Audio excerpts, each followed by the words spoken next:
A very good morning, back again with another video. 27th April 2023, Freedom Day.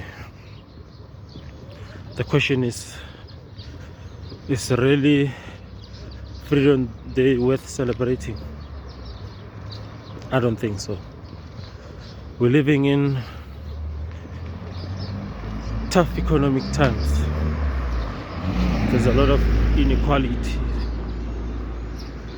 unemployment, poverty, high crime rates.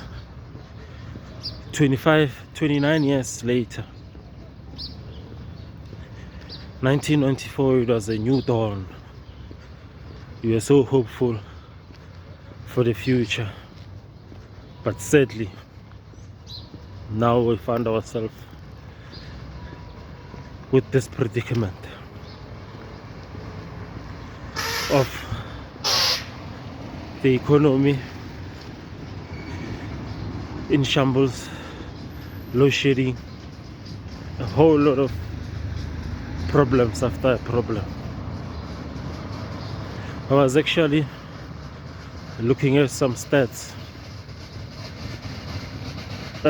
South Africa's largest bank, Capitec Bank, founded by Miguel Roots, it's on a credit impairment,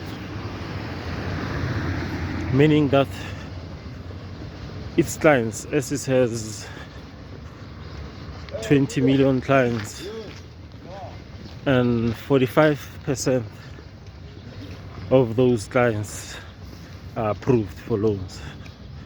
So meaning a whole 55% of people are not able to get approval for loans. It says a lot. It says a lot, and there's 63% of South Africans take home pay. They spend it servicing debt, equality, and it's sad. So meaning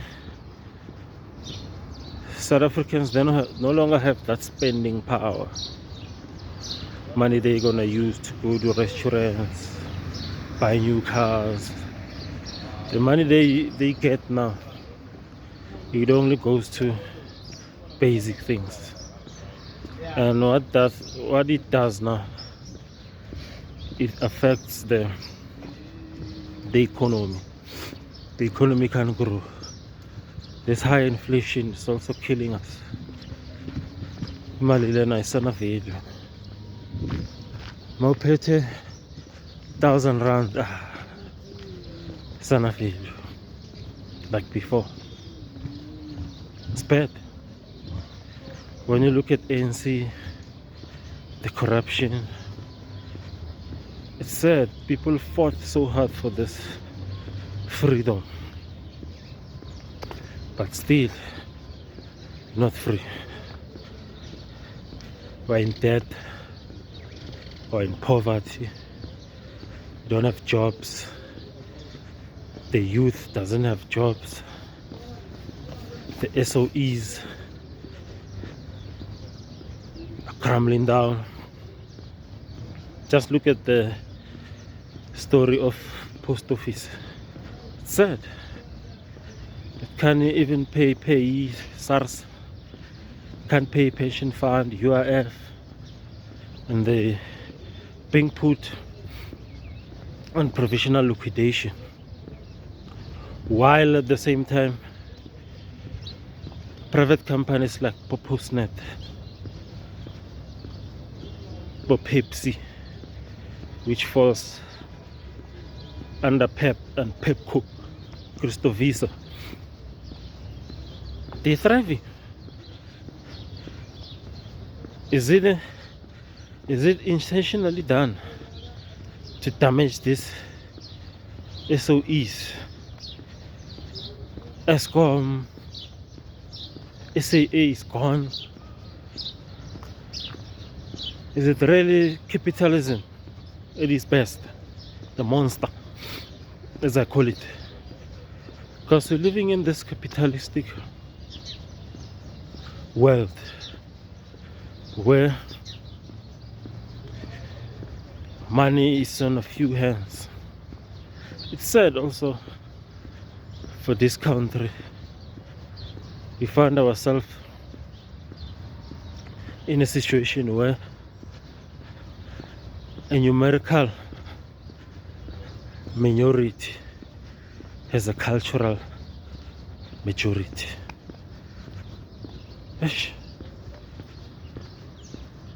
Sad. Where most of black people have lost their identity. So it's, we're in crisis. We need to actually go back.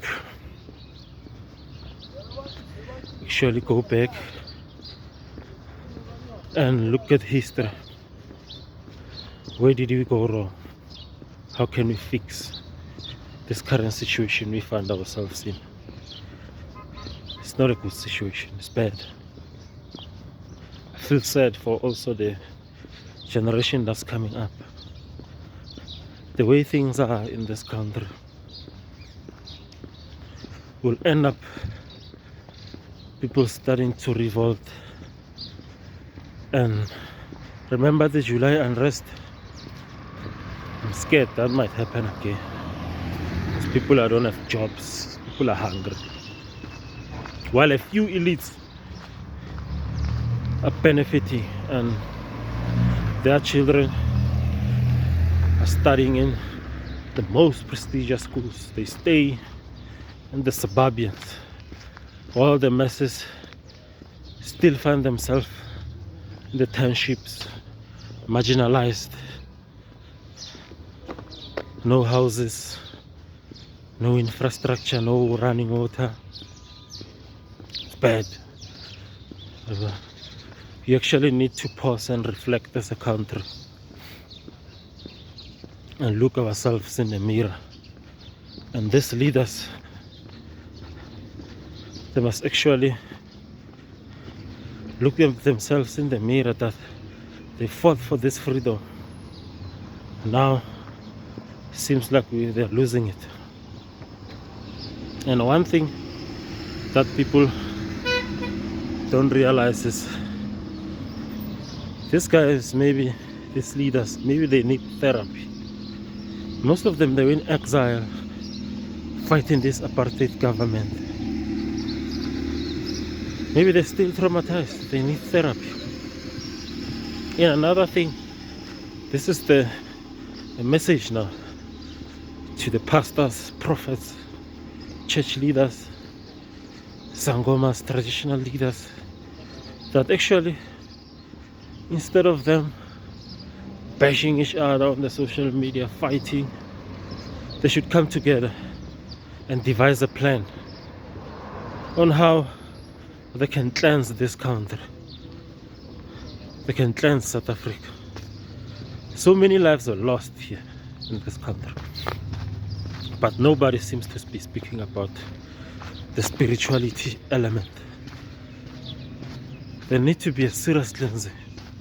The political system needs to be cleansed. Religious system needs cleansing. People continue killing each other for positions. They no longer care about saving. They're saving themselves. They're not saving us. They don't care about the masses, these people. They're living. How can somebody living comfortable in places like Bosentin, waterfalls, be worrying about someone who's living on a shack, Kayeli, Chaure, Mamelodi, suffering? Those guys don't care. They've got their land back. I think people should forget about this thing of getting the land back. I don't think we'll get it. People who entrust them to get us the land, they've already got their land. Where do they stay? They've got share portfolios in these private companies. They are well off, privileged. So we need to come together as a people and stop trusting politicians for solution. Actually us, let us be a solution. And I urge the youth of South Africa to actually create employment for themselves. YouTube, go to YouTube, create videos. They must humble themselves, go there, volunteer, work hard. Let's put our pride aside and actually work. Even if you're a cleaner while having a degree or diploma, it doesn't matter. Start somewhere with what you have. You shall grow rather than constantly blaming the government. The government is not here to save us. Let's save ourselves. Love you guys. Peace. Enjoy the rest of the day.